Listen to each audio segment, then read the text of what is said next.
Le prototype, page 25. À son arrivée à Palerme, une automobile de luxe attendait à la sortie de l'aéroport. Deux hommes en habits sombres semblaient attentifs à toutes ses démarches. Ils le reçurent avec une politesse et un dévouement extrême. Cortese s'installa dans la voiture après avoir salué les deux personnages dont on ne pouvait deviner le métier. « Je suis Julian Pedro », dit Elliot. « Et voici mon ami Alessandro. Nous sommes heureux de vous accueillir à Palerme, colonel Zorino Cortese. » La Jaguar se profila dans le trafic des autoroutes. En fin d'après-midi, la Sicile semblait se réveiller d'une sieste typique des pays méditerranéens. Des lumières égayaient les rues et les cafés. Le peuple de la nuit s'activait après la torpeur des après-midi ensoleillés. Cortese pensait. Son esprit commençait déjà à prévoir, calculer et devancer les analyses de l'opération. Il scruta un agenda, se mémorisant les personnes qu'il devait contacter aux heures précises et des programmes précis et minutés. Rien ne devait paraître de son voyage que des transactions commerciales et les compagnies citées dans son carnet personnel. En somme, Cortese était là, en Sicile, pour des vacances et quelques affaires commerciales entre son pays et l'Italie. Il n'était pas agent dans l'import-export. Il devait entrer en relation avec certains directeurs de compagnies commerciales. C'était tout ce qui serait retenu auprès des services de renseignement et des douanes. Des jauges d'appareils dans le domaine de l'aéronautique, des instruments de navigation, et Cortese avait sur lui un catalogue bien fourni et précis en ce domaine. Des pièces électroniques, voire des modèles de GPS, et des conceptions de marques prestigieuses. 5 principaux trusts italiens étaient dans sa liste, et il était obligé de les joindre pendant son séjour. En gros, ces données commerciales n'étaient qu'un maquillage de l'opération en question. Et les choses semblaient se dérouler normalement. Le squale n'avait flairé aucune sensation défavorable au guichet de l'aéroport et de la police italienne. Il ne levait la moindre suspicion dans les regards. Tout semblait pour lui être fluide et convenable. Zorino Cortese s'installa dans un petit hôtel de plage. Là, il devait revoir d'abord le processus de contact avec ses complices. Après avoir dîné au son de musique sicilienne et dans un petit restaurant rustique et chaleureux, aux tables extérieures, sous une brise agréable et les refrains envoûtants d'un petit orchestre folklorique, le colonel Cortese commanda une petite bouteille de Chianti et du jambon frais, puis quelques fromages du pays à l'étage de son hôtel.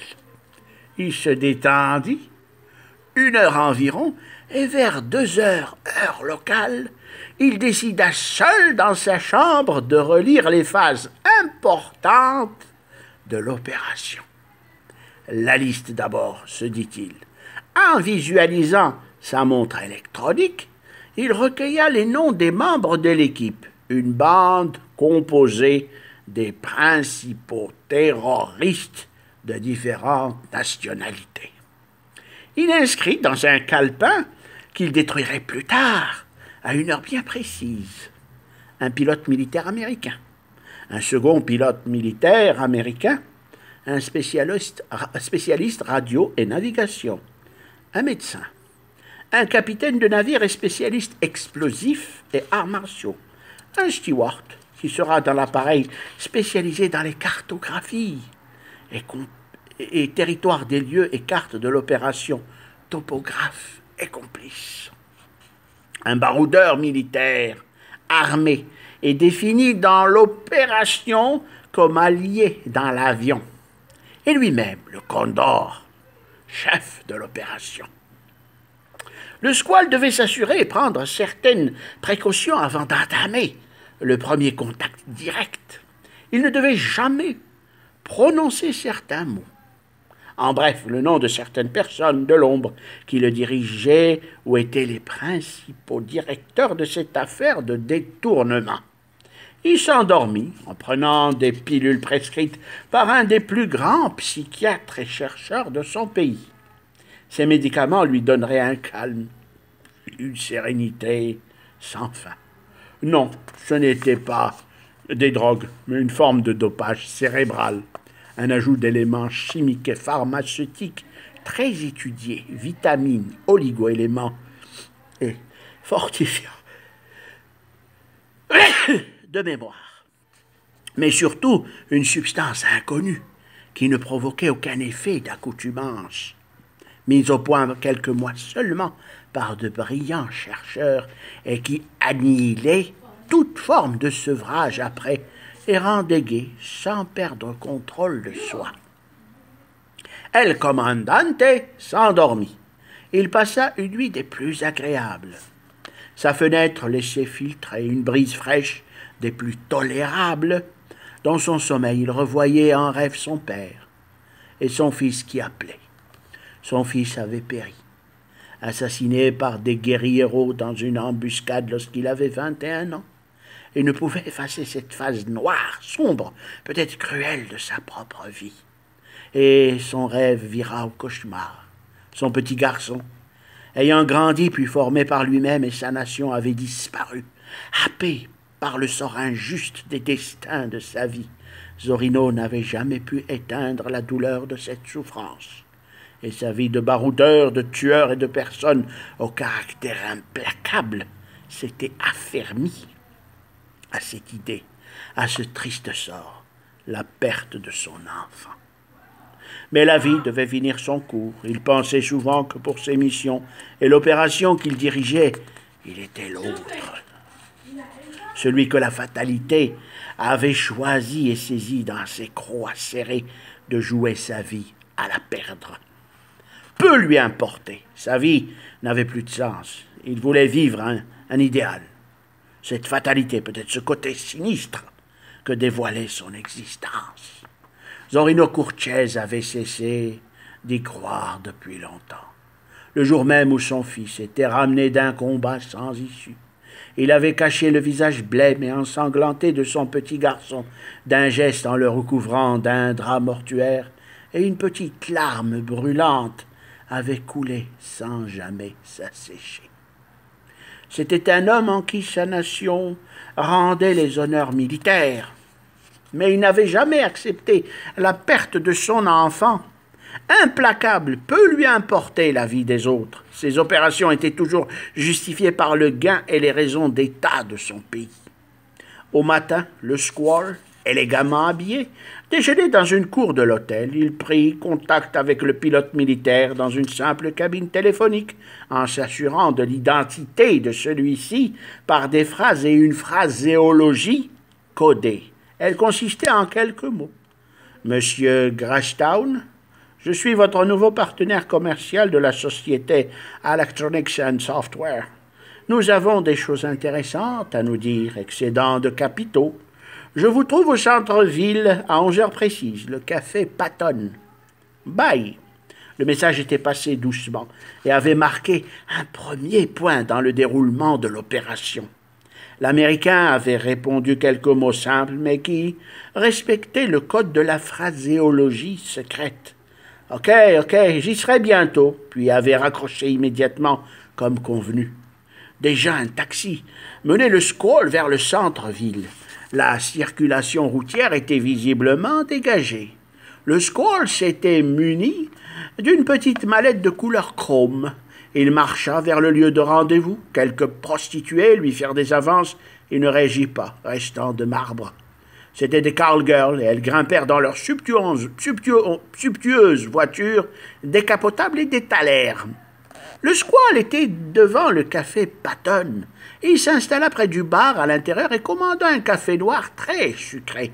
Il attendit, et vers 11h15, alluma un cigare en scrutant des documents dans sa mallette posée non loin de lui. Un homme de grande taille, aux lunettes noires, s'approcha de lui. Il était le type même du pilote militaire, svelte mais corpulent, aux cheveux châtains, le teint blanc.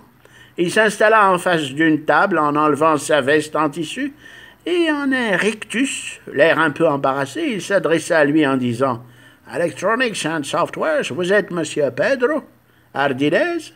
en poussant un petit sac à main empli de bloc-notes et stylos de sa main droite. Lui-même, fit Zorino. Il n'y avait personne à leur côté, pouvant s'intéresser à leur conversation. Le café était vide.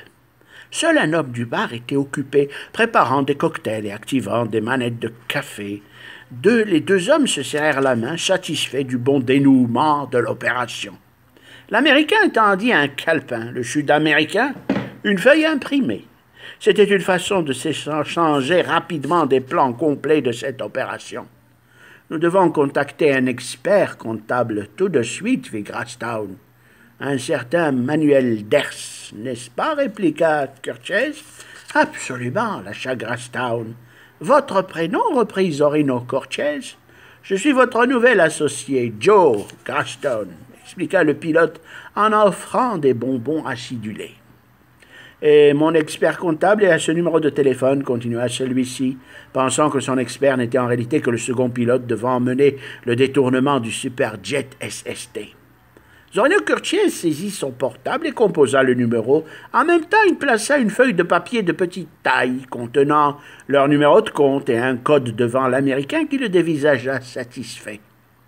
J'oubliais, il se nomme Rico Lopez et non Manuel Ders. Le squale porta le téléphone portable à son oreille gauche. Ses yeux en alerte balayèrent le café rapidement. Et il ne se sentait nullement espionné. Au bout de 5 sonneries, une voix lui répondit. « Vous êtes au cabinet des assurances Rialto. Que puis-je faire pour vous ?» Le squale dit. « Je voudrais parler à Monsieur Lopez, Electronics and Softwares. Je suis Pedro Ardiles. » Tout de suite. « Je vous le passe, dit une voix de femme. Une secrétaire de direction, probablement, se dit le squale. « Ah, Electronics and Softwares. »« Je vous attendais impatiemment, répondit Rico Lopez. « 5 heures de l'après-midi précise, à l'hôtel Méridien. Je serai avec Joe Grastown. Nous serons mieux pour parler, fit Zorino, et il coupa immédiatement la communication. Les deux hommes quittèrent l'hôtel Patton peu après, préférant marcher longuement pour mieux se connaître. Accablés par leur fardeau à main, ils décidèrent de prendre la voiture de Grastown, une décapotable Porsche 911 de couleur grise, ancien modèle, et se retrouvèrent sur une route de plage à la sortie de la ville. Après avoir roulé une longue demi-heure, ils se divertirent écoutant de la musique rock, draguant 2 charmantes jeunes femmes qui faisaient de l'autostop. Sur une plage, les 2 Américains prirent du bon temps, nageant et passant des moments de détente partagés. Tout se passe à merveille, impossible d'éveiller le moindre soupçon sur l'opération. Ainsi se dit Zorino, en bronzant au soleil de Méditerranée sur la plage après s'être enduit le visage de crème, allongé sur un matelas confortable qu'il avait loué. Joe était dans l'eau, jouant avec la gonzesse de 23 printemps qui fut intéressée par Comté Fleurette. Elle dit qu'elle s'appelait Mélissa et qu'elle étudiait la biologie dans une faculté de Naples. Joe Grastown lui avoua qu'il était un homme d'affaires associé, lui et Pedro Ardiles, travaillaient pour la même société. L'autre copine, Luciana, travaillait dans une boîte de nuit comme caissière à Monte-Carlo.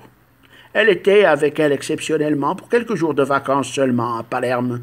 Après avoir invité les filles au restaurant, le plus proche de la plage, ils mangèrent tous de savoureux plats. Et vers 15 heures se retrouvèrent dans une villa louée par Joe. Ils passèrent 1h30 au royaume des Roches. Les jeunes femmes étaient ravies, elles voulaient vivre des amourettes sans liaison durable, et cela se voyait. Vers 16h45, les deux machos déposèrent les filles au centre-ville. L'hôtel Méridien n'était pas loin, à quelques pâtés de maison seulement. Ils devaient rejoindre le troisième membre, Rico Lopez, vers 17h30 précises. Rico devait les attendre seul et selon les directives inscrites du Squall, il devait porter un habit clair et une chaînette en or où figurait le symbole de Cupidon, un petit ange ailé tenant un arc. Devant la porte d'entrée, les deux aventuriers, après avoir changé leurs habits de plage, entrèrent dans le palace tranquillement. Ils s'étaient douchés, parfumés, cela après leurs folles escapades avec les jolies Italiennes. Ils s'assirent dans le hall principal. Rico n'allait pas tarder à apparaître, et déjà un homme marchait vers eux, un type à l'allure d'athlète. Poitrine velue et mine débonnaire, il était chauve, décontracté, mâchant du chewing-gum, sa mine vulgaire mais ses gestes précis. Dès qu'il fut à leur hauteur, ils distinguèrent le petit pendentif de Cupidon. « Ah, Rico !» s'écria le Squall. « Cela fait un moment que je t'attends, » reprit Zorino Cortez. L'homme sourit, l'air surpris, et se dirigea vers eux d'un pas assuré, tendant la main droite pour les saluer. Graston se leva et tapa sur le dos de Rico, et ils se connaissaient visiblement depuis longtemps. « Je vous offre un verre ?» proposa Rico Lopez. « Pourquoi pas ?» conclut Joe Graston. « Je reviens tout de suite, dit Rico. Il s'esquiva pour commander des verres et faisait mine d'avoir oublié quelque chose. Il revint. « En fait, qu'est-ce que vous prenez ?» demanda-t-il. « Du whisky » conclurent les deux hommes. Joe Graston éclata de rire. « Tout de suite, fit Rico. » Zorino Cortez pensait déjà à la quatrième personne qui devait faire partie de la fête. Il s'assit rapidement, regardant sa montre. Il était 5h15. Cet homme qui leur offrait une tournée était Rico. Rico Lopez, spécialiste en radio et navigation aérienne. Et il se montrait compréhensif et même amical. Clé de réussite et troisième phase du dénouement de cette opération. Le Squall cocha une croix sur le calepin de l'organisation de cette mission et le referma après avoir noté une heure précise quelque part sur une de ses pages. Il se tourna vers Graston, qui avait allumé un cigario pour se détendre. Le Squall posa quelques feuilles de travail sur une table devant eux. Un autre genre de travail, des autorisations imprimées de sociétés commerciales. Peu après, Rico Lopez revint, l'air jovial. Il s'assit avec eux devant cette petite table où se trouvaient ces autorisations. Les hommes firent mine de se lancer dans des discussions préorganisées de transactions financières et commerciales. Ils s'y vouèrent de bon cœur, jouant sur les mots pseudo-techniques d'économie. Un garçon de bar leur servit le whisky, et se délectèrent longuement, Lopez riant, en ingurgitant de grosses olives vertes. Gay le Squall fit une précision. « Vu le bon dénouement de nos affaires, messieurs, ayant le vin à présent, nous devons nous trouver la femme. » Et il ria de bon cœur. La femme n'était autre que le quatrième membre de l'opération. S'assurant des communications déjà improvisées entre eux, Rico déposa sa chaînette en or sur la table en faisant mine d'égarer son esprit. C'était une allure correcte de reconnaissance entre eux. Dès qu'il l'eut remise à son cou, le Squall déposa la photo couleur du médecin sur la table en un geste sec, une photo de 5 sur 5 centimètres.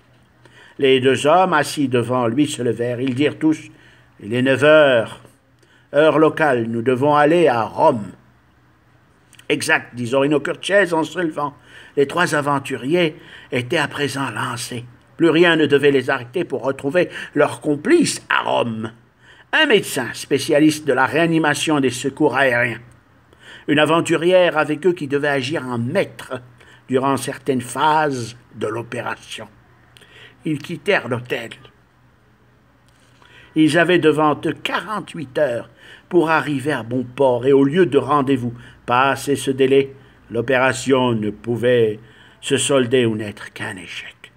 Les trois hommes se retrouvèrent dehors, marchant rapidement, suivant Rico. Ils avaient soigneusement préparé leur action. Ils grimpèrent à bord d'une puissante voiture de sport. Rico Lopez saisit le volant. « Nous avons le temps d'atteindre l'aéroport. Mais avant, Pedro, je dois vous déposer à votre hôtel pour régler vos affaires financières. » Il démarra en trombe. Joe Graston était à côté de lui, tenant son inséparable sac à main.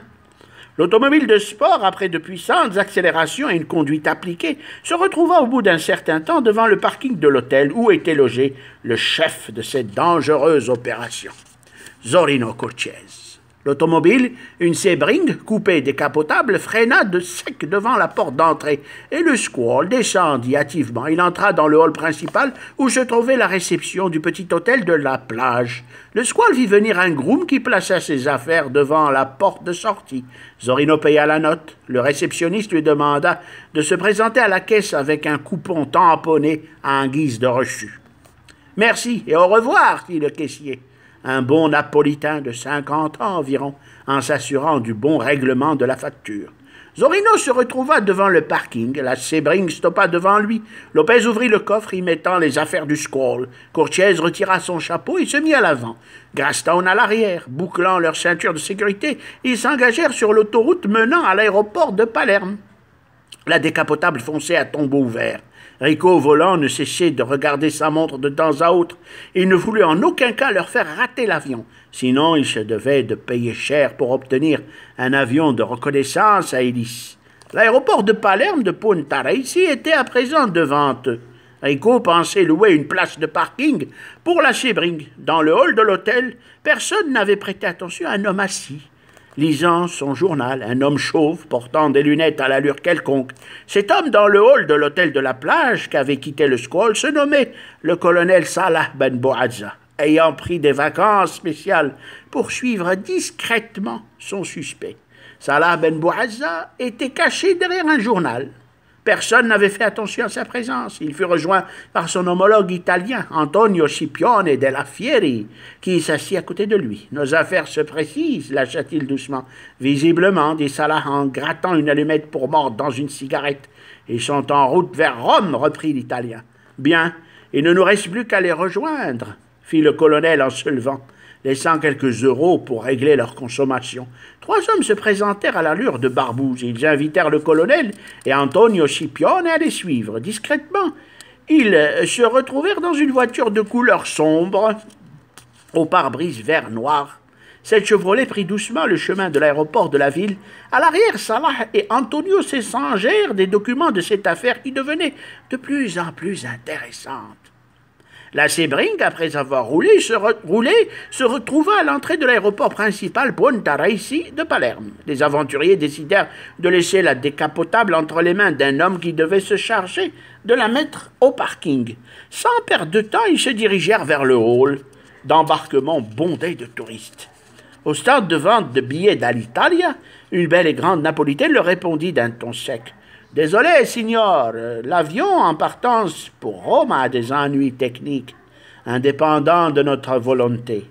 Vous devez attendre le vol suivant, c'est-à-dire demain matin, 11h05, heure locale. »« Mais madame, c'est impossible, je dois être absolument à Rome. »« Ce soir pour affaire, » expliqua Cortez d'un air spontané.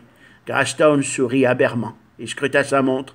Il fut rejoint par Rico Lopez, qui leur dit « Notre automobile est entre de bonnes mains. » « Pourtant, Rico, on n'est pas au bout de nos peines, expliqua Zorino. Il n'y a plus d'avion pour aller à Rome ce soir, affirma-t-il, les pommettes saillantes et les lèvres serrées. Nous y serons quand même, dit Lopez. Il continua. J'ai un copain d'armes, un ancien, à l'aéroport militaire de Bocca di Falco. Il pourrait nous emmener dès qu'on y sera. Les deux hommes se dévisagèrent. Ce n'est pas prévu dans le séjour, s'écria le squall.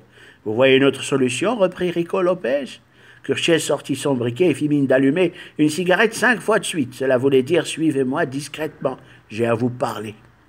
En quelques minutes, ils se retrouvèrent devant des cafés chauds, accoudés à un bar de l'aéroport. « Nous allons faire douter les renseignements italiens », expliqua Zorino Cortez. Joe avait l'air embarrassé, et il faisait tout pour ne pas le paraître. Tout à coup, l'hôtesse d'accueil vint vers eux. C'était la jolie femme napolitaine. Elle avait l'air de se précipiter.